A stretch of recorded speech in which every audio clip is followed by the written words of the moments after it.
मेरे बेटा, Gauss theorem जानने से पहले कुछ बातों का पता होना बहुत जरूरी है। देखिए क्या क्या नॉलेज होनी चाहिए। नंबर 1, बेटा इलेक्ट्रिक फील्ड के बारे में पता होना चाहिए और प्रेजेंटेशन के बारे में मालूम होना चाहिए। हम जानते हैं कि 1 कूलम चार्ज पर लगने वाला फोर्स ही फील्ड है। मैंने कमरे में दो एक पॉइंट छोटे छोटे से रिवाइज भी कराऊंगा। मैंने कमरे में 1 कूलम रखा, उस पर 10 न्यूटन का फोर्स लगा, तो मैं ये नहीं कहूंगा कि 1 कूलम पे 10 न्यूटन का फोर्स लगा, मैं कहूंगा इलेक्ट्रिक फील्ड इज 10 न्यूटन पर कूलम। इलेक्ट्रिक फील्ड होती है वेक्टर क्वांटिटी, तो इसकी एक डायरेक्शन भी होती है। तो इलेक्ट्रिक फील्ड की डायरेक्शन क्या होती है? तो जवाब है जो 1 कूलम पे लगने वाले फोर्स की डायरेक्शन होती है। मैंने 1 कूलम रखा, उस पे 10 न्यूटन का फोर्स ईस्ट की तरफ लगा, तो मैं इलेक्ट्रिक फील्ड बोलूंगा कि 10 न्यूटन पर कूलम है टुवर्ड ईस्ट। मैंने 1 कूलम रखा, 1 कूलम चार्ज रखा, उस पे 30 न्यूटन फोर्स लगा लेकिन नॉर्थ की तरफ, तो मैं कहूंगा इलेक्ट्रिक फील्ड इज 30 न्यूटन पर कूलम टुवर्ड नॉर्थ। यानी कि आपको इलेक्ट्रिक फील्ड में डायरेक्शंस भी दिखानी पड़ेंगी। अब इन लाइंस को कहा जाता है इलेक्ट्रिक लाइंस, जो हमें फील्ड की डायरेक्शन बताती है। इलेक्ट्रिक लाइन पे पूरा एक लेक्चर पहले हो चुका है, पढ़ भी लिया होगा। यदि बाई चांस नहीं पढ़ा, रिवाइज करना हो तो मुझे बता देना, मैं वीडियो भेज दूंगा। तो ये इलेक्ट्रिक लाइंस होती है। अच्छा, हमारे साइंटिस्ट कहते हैं कि जब इलेक्ट्रिक लाइंस बनाओ तो उसमें एक चीज का ध्यान रखो। यदि इलेक्ट्रिक फील्ड है वीक, जैसे 10 न्यूटन पर कूलम, तो लाइंस दूर दूर बनाओ। लाइंस दूर दूर का मतलब होता है वीक फील्ड, यानी 1 कूलम पे कम फोर्स लग रहा है। और यदि बेटा 1 कूलम पर ज्यादा फोर्स लग रहा है, फील्ड स्ट्रॉन्ग है, तो साइंटिस्ट कहते हैं लाइन पास पास बनाओ, स्ट्रॉन्ग फील्ड, लाइंस पास पास बनाइए। तो यदि मैं आपसे कहता हूं बेटा ये लाइंस दूर दूर है, तो आप कहोगे फील्ड वीक है, चार्जेस पर कम फोर्स लग रहा है। और यदि लाइंस पास पास बनाऊं तो आप कह दोगे फील्ड स्ट्रॉन्ग है, चार्जेस पर ज्यादा फोर्स लग रहा है। कल इस पर एक न्यूमेरिकल भी आया था। यदि सेपरेशन आधी हो जाए तो समझ जाना फील्ड डबल हो गया है। यदि ये 10 था तो ये 20 है। सेपरेशन 1/3 हो जाए तो फील्ड ट्रिपल हो गया है, यानी बेटा फील्ड बढ़ता है तो सेपरेशन कम कर देते हैं हम लोग। ये हमारा रिप्रेजेंट करने का तरीका है। इससे अगले पॉइंट पर पहुंचते हैं। मेरे बेटा ये नॉलेज आपको जरूरी है। इसके बाद आता है, यदि मैं कहूं कि ये फील्ड है, तो इससे क्या कंक्लूजन निकला? इससे कंक्लूजन ये निकला कि ये फील्ड का मैग्नीट्यूड वेरी कर रहा है। पहले लाइंस पास पास थी तो वहां फील्ड स्ट्रॉन्ग था, और बाद में लाइंस दूर दूर होती चली गई तो फील्ड कमजोर होता चला गया। यानी 1 कूलम को यहां रखोगे तो ज्यादा फोर्स महसूस करेगा, लाइंस पास पास है, फील्ड स्ट्रॉन्ग है। 1 कूलम को यहां रखोगे तो फोर्स जो है कम लगेगा, फील्ड कमजोर हो चुका है। तो डाइवर्जिंग के केस में फील्ड वेरिएबल हो जाता है। ये कहलाता है यूनिफॉर्म इलेक्ट्रिक फील्ड। यूनिफॉर्म का मतलब जितनी सेपरेशन यहां, उतनी सेपरेशन यहां, उतनी यहां, तो जितना फील्ड इधर उतना ही फील्ड इधर, उतना ही फील्ड इधर। 1 कूलम को यहां रखने पे ज्यादा फोर्स, 1 कूलम को यहां रखने पे कम फोर्स, 1 कूलम यहां रखने पे जितना फोर्स, यहां भी उतना ही फोर्स, यहां भी उतना ही फोर्स। इसे कहा जाता है यूनिफॉर्म इलेक्ट्रिक फील्ड। कई डेरिवेशंस आएंगे। Torque on the dipole in uniform electric field. बच्चे यूनिफॉर्म फील्ड का मतलब ही नहीं जानते। यूनिफॉर्म फील्ड का मतलब पैरेलल लाइंस। फील्ड का मैग्नीट्यूड चेंज नहीं हो रहा है, फील्ड का मैग्नीट्यूड हर जगह सेम है। ठीक बेटा, तो ये मैंने आपको बता दिया। अब इसके बाद आता है इलेक्ट्रिक फ्लक्स क्या है। अच्छा, फ्लक्स क्या है तो उसके बारे में सिंबल है फाई। इलेक्ट्रिक फ्लक्स को मैं बड़े आसान लैंग्वेज में समझाऊंगा क्योंकि गॉस थ्योरम फ्लक्स डिपेंडेंट है। Electric flux is the measure of number of lines of forces passing through given area, given surface। मान लीजिए बेटा ये इलेक्ट्रिक फील्ड है, मैंने यहां कोई सरफेस रख दिया, उसके अंदर से 3 लाइन जा रही है, तो मैं कहूंगा इलेक्ट्रिक फ्लक्स इज 3। यदि मैंने बड़ा एरिया रख दिया, 4 लाइन जा रही है, तो इलेक्ट्रिक फ्लक्स इज 4। मैंने और बड़ा एरिया रख दिया, 5 लाइन जा रही है तो फ्लक्स इज 5। यानी इलेक्ट्रिक फ्लक्स ये बताता है कि कितनी लाइंस उसमें से जा रही हैं। ज्यादा फ्लक्स होने का मतलब ज्यादा इलेक्ट्रिकल एनर्जी उसमें से गुजर रही है, ज्यादा लाइंस पास हो रही है, और कम फ्लक्स होने का मतलब है कम इलेक्ट्रिकल एनर्जी जा रही है, कम लाइंस उसमें से जा रही हैं। तो electric flux is the measure of electric lines of forces passing through given surface. Electric flux का फॉर्मूला क्या है? मेरे बेटा इलेक्ट्रिक फ्लक्स का फॉर्मूला जानने से पहले समझ लीजिए इलेक्ट्रिक फ्लक्स डिपेंड किस पे करता है, तब मैं फॉर्मूला बताऊंगा। मैं यदि कह दूं कि फ्लक्स का फॉर्मूला है EA cos थीटा, तो बेटा रटने वाली बात हो जाएगी।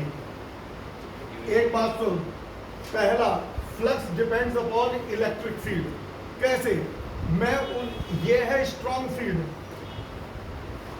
और ये है वीक फील्ड, मैंने उतना ही बड़ा एरिया यहां रख दिया, उतना ही बड़ा एरिया यहां रख दिया।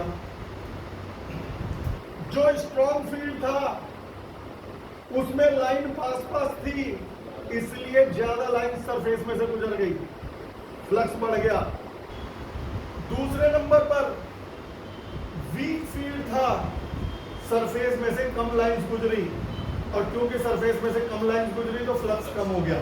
यानी इलेक्ट्रिक फील्ड स्ट्रॉन्ग होगा तो ज्यादा लाइंस गुजरेंगी, फ्लक्स हाई हो जाएगा। फील्ड वीक होगा तो कम लाइंस गुजरेंगी और फ्लक्स वीक हो जाएगा। इसके अलावा फ्लक्स डिपेंड्स अपॉन एरिया। मान लीजिए दो फील्ड बिल्कुल एक जैसे हैं, ये दोनों बिल्कुल एक जैसे हैं, सेम स्ट्रेंथ है, एक में छोटा एरिया रख दो, एक में बड़ा एरिया रख दो, छोटे एरिया में से कम फ्लक्स जाएगा, बड़े एरिया में से ज्यादा फ्लक्स जाएगा। ये तो सबको पता चल रहा है कि भाई स्मॉल एरिया में कम लाइन जाएंगी, बिगर एरिया में ज्यादा लाइन जाएंगी।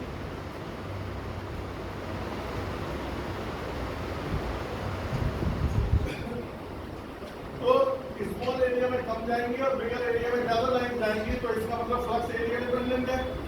अच्छा, अब एक चीज पूछता हूं आपसे, यदि फील्ड बिल्कुल सेम है, जैसा फील्ड यहां वैसा ही फील्ड यहां, और एरिया भी बराबर ही रखूं, फील्ड बिल्कुल सेम है, एरिया भी सेम है, तुम बताओ फील्ड तीनों देखने में एक से लग रहे हैं। भाई मैंने नाप के तो नहीं बनाई, कोशिश करिए सबकी सेपरेशन बराबर हो, एरिया भी बराबर रख दो, तो तुम्हारा दिमाग क्या कहता है कि फ्लक्स सेम आएगा, यानी लाइन सेम जाएगी या डिफरेंट? जोर से बोलो, एंगल डिपेंडेंट। उतना ही बड़ा एरिया ऐसे रख दिया, उतना ही बड़ा एरिया ऐसे रख दिया, और उतना ही बड़ा एरिया ऐसे रख दिया। फील्ड भी सेम है, एरिया भी सेम है, लेकिन एंगल बदलने से फ्लक्स बदल गया। आप समझ गए होंगे कि बेटा यहां सबसे ज्यादा लाइंस पास हो रही हैं, यहां कुछ कम लाइंस जा रही हैं, यहां तो एक भी लाइन सरफेस में से नहीं गुजरी। दरअसल अब मैं बता सकता हूं फ्लक्स तीन चीजों पर डिपेंड करता है, ई, ए और थीटा। फ्लक्स का फॉर्मूला होता है phi is equal to EA cos theta. Theta क्या है? E तो है फील्ड, A है एरिया, थीटा है एंगल। लेकिन यहां थीटा पे ध्यान देने वाली बात है, theta is the angle between normal to the surface and electric field. मैंने आपको बताया गॉस थ्योरम 3 से 4 दिन लेगा, और इसमें कंटिन्यूटी की बड़ी जरूरत है। जो बच्चा आज एब्सेंट है और बाई चांस वीडियो भी नहीं देखी, तुम्हारे नोन में कोई एब्सेंट है? कौन? ब्रदर और मल्लिका, 5 बजे आती। तो कोई बात नहीं, जो भी एब्सेंट है मैं वीडियो भेज दूंगा, आज का जरूरी है, यदि आज का उड़ गया तो गड़बड़ हो जाएगी। लेकिन अब मैंने ये कर दिया ऑन रिक्वेस्ट, मैं जबरदस्ती वीडियो भेजता रहा हूँ। भाई तुम में से कोई एब्सेंट हो लिख के भेज देना, सर वीडियो भेज दो, मैं भेज दूंगा। रिकॉर्डिंग चली रही है, उम्मीद है। हाँ, कल भी मैंने कर ली रिकॉर्डिंग, बच्चों का नुकसान नहीं होना चाहिए अगले बैच में।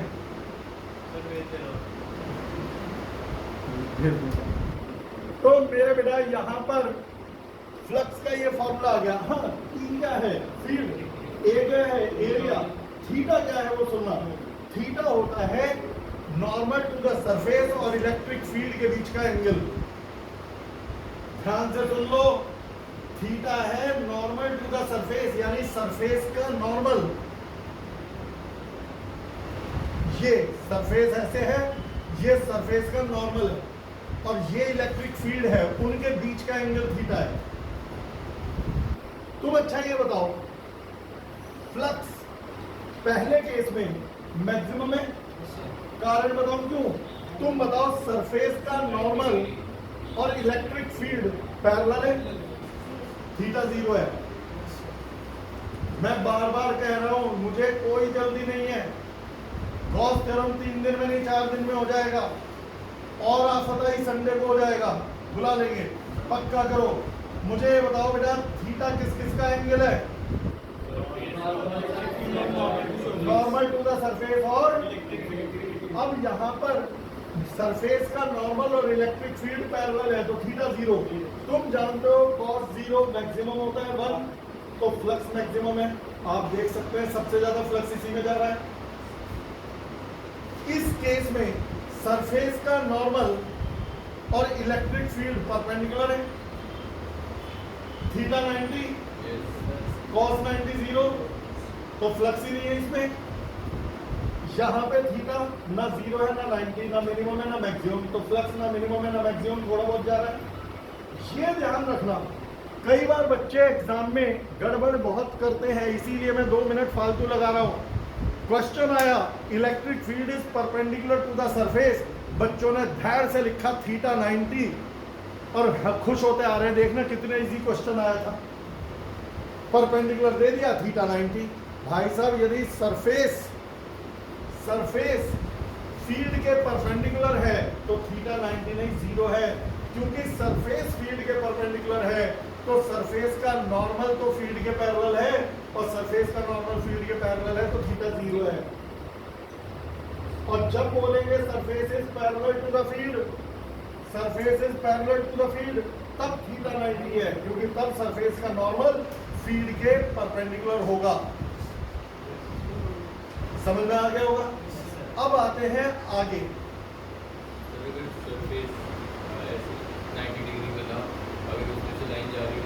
बेटा ये थिन सरफेसेस होते हैं, मैं बोर्ड पर इतना थिन बना नहीं सकता, बाल से ही पतले, थीटा 90 पे फ्लक्स 0 ही लिया जाता है। अब उतना थिन मैं बना नहीं सकता, मैं यदि ऐसे भी बनाऊंगा तो कुछ ना कुछ थिकनेस होगी। तो जब हम सरफेस कहते हैं तो हमारे लॉजिकली उसमें वॉल्यूम नहीं होना चाहिए, और प्रैक्टिकली वॉल्यूम होता है, उसकी कुछ तो थिकनेस होती है, तो इसलिए। अब बेटा अगले नंबर पर हम पहुंच गए आगे, गॉस थ्योरम की तरफ पहला कदम। मेरे बालक, आपने पढ़ लिया है flux is equal to EA cos theta, ये एक फॉर्मूला है। अब मैं एक नया फॉर्मूला बनाऊंगा, इंटीग्रल वाला फॉर्मूला, इंटीग्रेशन वाला फॉर्मूला। मान लीजिए ये है एक इलेक्ट्रिक फील्ड, मैं इसमें ए एरिया रख दूं तो फ्लक्स का फॉर्मूला है EA cos थीटा। लेकिन यदि मैं ए की बजाय बहुत ही छोटा सरफेस रखूं DS, चल थोड़ा बड़ा दिखा देता हूं, ये बहुत ही छोटा, D लगाने से बहुत स्मॉल क्वांटिटी हो जाती है, ये बहुत ही स्मॉल सरफेस है, तो बताओ इसमें से लार्ज फ्लक्स जाएगा या स्मॉल फ्लक्स जाएगा? तो ये कहला। अच्छा, एक चीज और पहले बतानी रह गई, हम इस फॉर्मूले को EA cos थीटा को, एक चीज और बता रहा हूं, लिख सकते हैं E vector dot A vector. कारण जिनमें मैथ है वो तो जानते हैं dot product, A vector dot B vector AB cos theta, E vector dot A vector EA cos theta, E vector dot A vector. यहां पर एक पंगा है जो सिर्फ 2 चैप्टर में मिलेगा, इलेक्ट्रोस्टैटिक्स और मैग्नेटिज्म। दरअसल आपने जब 11th पास करी तो आपने स्केलर और वेक्टर पढ़े थे। आप बताइए, एरिया आपकी पुरानी नॉलेज के हिसाब से स्केलर था या वेक्टर? स्केलर था। और मैं कह रहा हूं ए वेक्टर, यानी मैं एरिया के ऊपर एरो लगा के उसे वेक्टर की तरह ट्रीट कर रहा हूं। क्या मैंने गलती कर दी? तो जवाब है, हमारे साइंटिस्ट ने देखा कि यदि हम एरिया को वेक्टर की तरह से रिप्रेजेंट करें तो हमारी कैलकुलेशन आसान हो जाती है। तो सिर्फ 2 चैप्टर के लिए, इलेक्ट्रोस्टैटिक्स और मैग्नेटिज्म के लिए, एरिया को वेक्टर मान लिया गया। अब वेक्टर बनाने के लिए उसे एरो से रिप्रेजेंट होना चाहिए। क्लास 11 चैप्टर काइनेमेटिक्स वेक्टर को एरो से रिप्रेजेंट करते हैं। तो इसे एरो से कैसे रिप्रेजेंट करें? वेक्टर में तो मैग्नीट्यूड भी होता है और डायरेक्शन भी, एरिया में डायरेक्शन कैसे बनाएं? तो हमारे साइंटिस्ट ने एरिया वेक्टर का एक एजम्पशन लिया और एरिया को वेक्टर मान लिया। हर चैप्टर के लिए नहीं, 11th में पढ़ोगे तो आज भी एरिया स्केलर पढ़ोगे। एरिया को वेक्टर मान लिया। उन्होंने कहा कि मान लो ये हमारे पास 2 मीटर, एक स्केल चूज कर लो। मैंने ले लिया 1 metre square is equal to 1 centimetre. अब देखो मैं वेक्टर बनाऊंगा। मान लो ये एरिया है 2 मीटर स्क्वायर, लोग कहते हैं इसका वेक्टर बनाओ, तो साइंटिस्ट कहते हैं 1 मीटर स्क्वायर के लिए मान लो 1 सेंटीमीटर का स्केल है, तो 2 मीटर स्क्वायर के लिए 2 सेंटीमीटर का, तो वो कहते हैं 2 सेंटीमीटर का एरो बना दो सरफेस के नॉर्मल, ये कहलाएगा एरिया वेक्टर। यदि ये 5 मीटर स्क्वायर एरिया है तो 5 सेंटीमीटर का एरो बना दो सरफेस के नॉर्मल, ये एरिया वेक्टर है। तो अब मैं एरो से एरिया का पता लगा सकता हूं। किसी ने 3 सेंटीमीटर का एरो बना के दे दिया, मैं समझ जाऊंगा यार जो भी एरिया है 3 मीटर स्क्वायर है और इसके नॉर्मल है। यानी आपको एरिया दे दे तो एरो बना दोगे, एरो दे दे तो एरिया बना दोगे। तो बच्चे कहते हैं गुरुजी जब इतनी आसानी से एरिया को वेक्टर बनाया जा सकता है तो 11 से एरिया को वेक्टर ही पढ़ा दे। उसमें एक गड़बड़ है, यहां पर एक कंफ्यूजन है जिसके कारण इसे परमानेंट वेक्टर नहीं बनाया गया। एक तो इससे शेप का नहीं पता चलता। तुम बताओ मैंने ये बनाया 3 सेंटीमीटर का एरो, तो क्या पता 3 मीटर स्क्वायर का सर्किल है या 3 मीटर स्क्वायर एरिया का रेक्टेंगल है या 3 मीटर स्क्वायर एरिया का ट्रायंगल है, कहां पता चल रहा है? शेप की इंफॉर्मेशन नहीं है। दूसरा, डायरेक्शन में भी लफड़ा है। मैं कहता हूं सरफेस के नॉर्मल, भाई साहब ये सरफेस है, इसका नॉर्मल ये भी है, इसका नॉर्मल ये भी है। ये 2 कंफ्यूजन के कारण इसे पूरी तरह से वेक्टर नहीं माना गया। उन्होंने कहा वेक्टर असली में उसे मानो जिसमें एरो से सारी जानकारी मिल जाए। यहां एरो से शेप का नहीं पता चलता। एक ही सरफेस में 2 नॉर्मल हो सकते हैं। एक मान लो ये सरफेस है, एक नॉर्मल यहां बना सकता है, दूसरा यहां बना सकता है। तो इन गड़बड़ों के कारण एरिया को परमानेंट वेक्टर में नहीं डाला गया, एरिया को सिर्फ इसी टॉपिक के लिए वेक्टर माना गया। इससे ज्यादा नहीं समझा सकता। क्लियर हो गया? Area vector. अब आगे बढ़ते हैं। इंटीग्रल का फॉर्मूला, बुक्स में इसका एक और फॉर्मूला दिया गया है, वो कहते हैं फ्लक्स का फॉर्मूला है integral E vector dot D S vector close. आधे बच्चों को जिंदगी भर नहीं पता चलता ये क्या है, कैसे करा गया। मैं वहीं पहुंचा रहा हूं आपको। मेरे बेटा हमें ये मत देखना, तुम ये बताओ ई वेक्टर फ्लक्स, जितना मैं पूछूं बताते जरूर रहो। मेरी बातों को फॉलो करोगे। मैं पहले दिन से कह रहा हूं, जो लापरवाही करेगा, देख बेटा मैं ये कसम खा के कह रहा हूं, यदि आपने क्लास में एक भी लेक्चर मिस नहीं किया, आप अपने रिजल्ट को खुद ही देख लेना कितना बदल जाएगा। ना मैं न्यूमेरिकल में कंजूसी करूंगा, ना थ्योरी में करूंगा, ना एक्सप्लेनेशन में। लेकिन जो केयरलेसनेस करेगा, लापरवाही करेगा, क्लास में एब्सेंट होगा, घर पे वीडियो नहीं पढ़ेगा मजबूरी के बगैर, तो भाई साहब देख फिर टीचर चाह के भी कुछ नहीं कर सकता। भाई मैं घर जा जाके तो नहीं पढ़ा सकता, मैं रिकॉर्डिंग ही तो भेज सकता हूँ। तो मैं रिक्वेस्ट कर रहा हूं बेटा, ये 1 साल बस तुम मेरे हिसाब से चल लो। तुम खुद खुश होगे कि हमने अच्छा किया कि मन लगा के शुरू से पढ़े। तो मेरे बेटा ये आ गया। अब जो मैं पूछूंगा जवाब देना। फ्लक्स का फॉर्मूला ई ए कॉस थीटा क्यों है? क्योंकि फ्लक्स 3 चीजों पर डिपेंड करता है, ई पर, ए पर और थीटा पर। ई ए कॉस थीटा को हम क्या लिख सकते हैं? ई वेक्टर डॉट ए वेक्टर। अब मैं आता हूं इंटीग्रेशन। यदि बेटा हम इलेक्ट्रिक फील्ड में एक छोटा सा सरफेस रख दें ds, तो उसमें से फ्लक्स भी बहुत कम होगा। तब इसे कहते हैं D phi is equal to E vector dot D S vector. देख बेटा, एरिया स्मॉल हो गया, सरफेस स्मॉल हो गया, तो एरिया की जगह डी एस वेक्टर लिख दिया। डी एस का मतलब वेरी स्मॉल सरफेस। अब क्योंकि छोटा एरिया हो गया तो लाइंस कम गुजरी, फ्लक्स कम हो गया, तो फ्लक्स को लिख दिया डी फाई। कई बच्चे कहते हैं ई को क्यों नहीं डी लिखा? बेटा ये बता, एरिया बड़ा था तब भी फील्ड उतना ही था, एरिया छोटा कर दिया तो एरिया छोटा करने से लाइंस कम गई, लेकिन क्या एरिया छोटा करने से फील्ड की स्ट्रेंथ पे कोई फर्क पड़ा? फील्ड तो उतना ही है, तो ई में मत लगा देना डी। हमने एरिया कम किया है, सरफेस कम किया है, तो डीएस लिख दो। सरफेस कम करने से लाइंस कम गई है, डी फाई लिख दो। फील्ड को ना मैंने कम किया ना बढ़ाया, फील्ड वैसा ही है, ई लिखेंगे। Integrating both the side, integrating both sides, दोनों तरफ इंटीग्रेट करोगे तो integral D phi is equal to integral E vector dot DS vector, DS vector. लेकिन इंटीग्रल डी फाई तो फाई होता है, तो फाई का फॉर्मूला आ गया integral E vector dot DS vector. ये फॉर्मूला फ्लक्स निकालने का फॉर्मूला है इंटीग्रेशन मेथड। अभी और आगे एक चीज और होती है बेटा, आज से 5-7 दिन पहले मैंने पढ़ाई थी इलेक्ट्रिक लाइंस।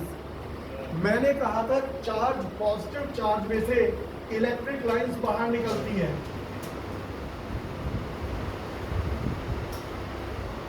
हर वर्ड को सुन रहे हो ना? पॉजिटिव चार्ज में से इलेक्ट्रिक लाइंस बाहर निकलती है। यदि चार्ज हम बहुत बड़ा ले लें, बहुत हाई चार्ज ले लें, तो उसमें से बहुत ज्यादा लाइंस निकलेंगी। कई बच्चे कहते हैं ज्यादा क्यों निकलेंगी? भाई एक बात बता, यदि आपने चार्ज बड़ा ले लिया तो वो फील्ड स्ट्रॉन्ग बनाएगा, फील्ड स्ट्रॉन्ग बनाएगा तो लाइंस की सेपरेशन कम हो जाएगी, और लाइंस की सेपरेशन कम हो जाएगी तो ज्यादा लाइंस बनानी पड़ेगी। एक आध गलत बन गई है लाइन, वो थीटा 90 नहीं है, लेकिन आप समझ गए जल्दीबाजी में ऐसे ही बनेगा, थीटा 90 होना चाहिए। लेकिन समझ में आ गया? आप बताओ, चार्ज में से कितना फ्लक्स निकलता है वो मैग्नीट्यूड ऑफ चार्ज पर डिपेंड करता है। अब मैं जो बताने जा रहा हूं वो ध्यान से सुनिए। मैंने एक सरफेस रख दिया, मैं कहता हूं इस सरफेस में से कितना फ्लक्स जा रहा है, तो आप ये फॉर्मूला लगाओगे। इस सरफेस में से कितना फ्लक्स जा रहा है, यहां से यहां तक का सरफेस, तो यही फॉर्मूला लगाओगे। इस सरफेस में से कितना फ्लक्स जा रहा है, यही फॉर्मूला लगाओगे। इस सरफेस में से कितना फ्लक्स जा रहा है, अब ये फॉर्मूला नहीं लगाओगे, आप कहोगे phi T is equal to E vector dot DS vector. अब आप कहोगे अब क्या अंतर हो गया? चार्ज से निकलने वाली हर लाइन मेरे सरफेस में से जा रही है, तो इसे कहते हैं total flux, phi T. Phi T का मतलब यह है जो मेरे पे चार्ज है उसमें से जितनी भी लाइन निकल रही है मेरे सरफेस में से जाएंगी। पहले मैंने जब चारों तरफ से नहीं घेरा था तो मैंने फाई टी नहीं लिखा था, ये नहीं लिखा था, ये लिखा था, क्योंकि फाई टी का मतलब है टोटल फ्लक्स। क्या चार्ज से निकलने वाली सारी लाइन मेरे बेटा, क्या चार्ज से निकलने, बेटा इधर, क्या चार्ज से निकलने वाली सारी लाइन मेरे सरफेस से जा रही थी इस समय? इस समय यस या नो? तो फिर ये लगेगा, फाई टी नहीं लिखेंगे। और अब फाई टी लिखेंगे। अभी वही बता रहा हूं, ये इंटीग्रेशन का निशान ये रहा। इसके ऊपर ये सर्किल बनाने का मतलब है कि हमने चार्ज को चारों तरफ से घेर दिया है, इसे कहते हैं क्लोज्ड इंटीग्रल। चार्ज को चारों तरफ से कवर कर दिया तो ये निशान बन गया। मेरे पास एक ये चार्ज है, इसमें से लाइंस निकल रही हैं। मैं कहता हूं कि भाई ये सरफेस मैंने रख दिया, फ्लक्स निकालना, तो आप लगाओगे integral E vector dot DS vector. ना तो फाई टी लिखोगे और ना क्लोज का निशान बनाओगे। अब भाई साहब मैंने कर दिया इसे चारों तरफ से कवर, शेप कोई भी हो, जरूरी नहीं सर्किल या स्फीयर, मैंने इसको ऐसे भी कवर कर सकता हूं। भाई ये बता, मैंने इसे चारों तरफ से बंद कर दिया, चार्ज से निकलने वाली हर एक लाइन मेरे सरफेस में से जा रही है, शेप कोई भी हो। मैंने बेटा इसको ऐसे भी नहीं किया, मैंने इसको इस तरह से बॉक्स में बंद कर दिया, कोई बात नहीं, चार्ज से निकलने वाली हर लाइन मेरे सरफेस में से जा रही है। क्लोज्ड इंटीग्रल, क्लोज का निशान तब बनता है जब चार्ज पूरी तरह से मेरे सरफेस के अंदर आ जाता है और चार्ज से निकलने वाली हर लाइन मेरे सरफेस में से जाती है, तब उसे कहते हैं phi t, टोटल फ्लक्स।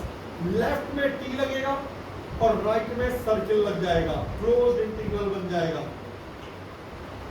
आगे समझ में? अब तो कंफ्यूजन नहीं होने का। यदि मैं ये लिखूं तो चार्ज चारों तरफ से घिरा हुआ नहीं है, अब चारों तरफ से घिरा हुआ है, क्लोज्ड इंटीग्रल। ध्यान से सुनना बेटा, जब स्कूल में होगा तो पता चलेगा ये क्या था। सिर के ऊपर से ऐसे बाउंसर जाते हैं, धां धां, ये कहीं से भी खुला हो, एक भी लाइन बच के निकल गई, क्लोज का निशान नहीं लगेगा।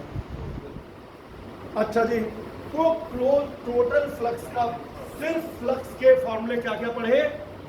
सिर्फ फ्लक्स का फॉर्मूला है E cos थीटा, सिर्फ फ्लक्स का फॉर्मूला है E vector dot A vector, सिर्फ फ्लक्स का फॉर्मूला है integral E vector dot ds vector. लेकिन टोटल फ्लक्स का फॉर्मूला है closed integral E vector dot ds।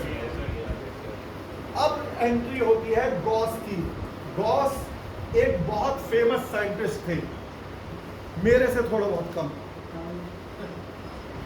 Gauss scientist थे, उन्होंने एक फॉर्मूला बनाया, और देखना पुराने साइंटिस्ट जरा जरा सी खोज पे कितने पॉपुलर हो जाते थे।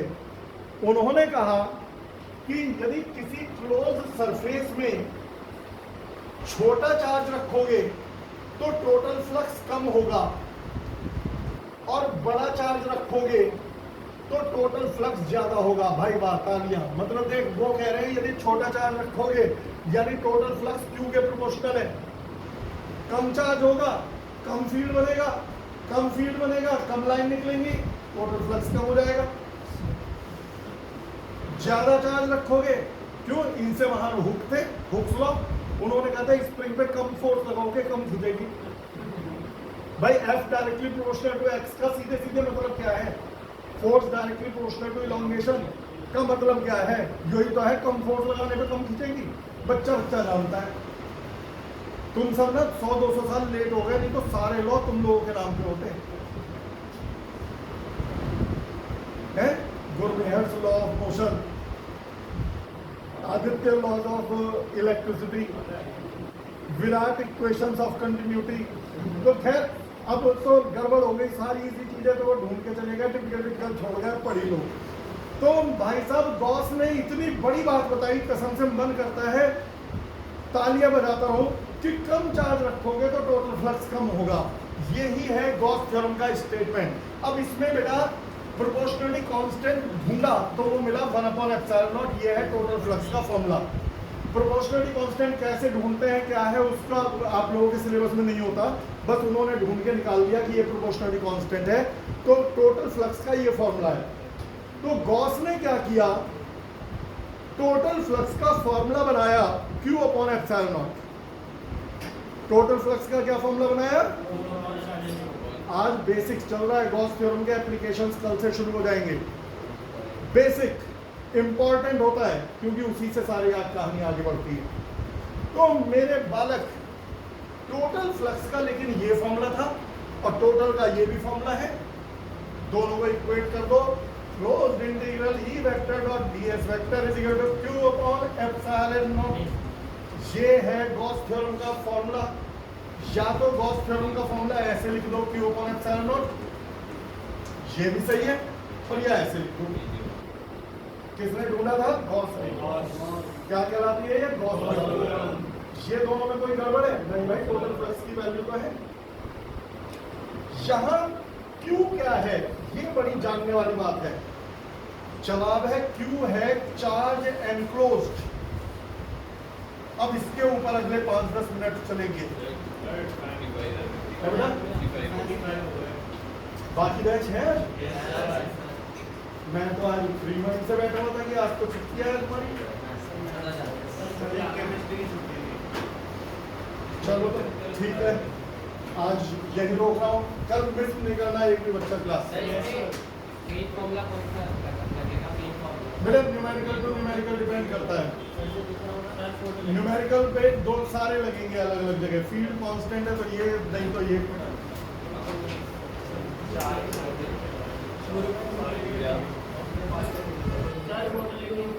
फोटो लो स्कैन कर रहा हूँ।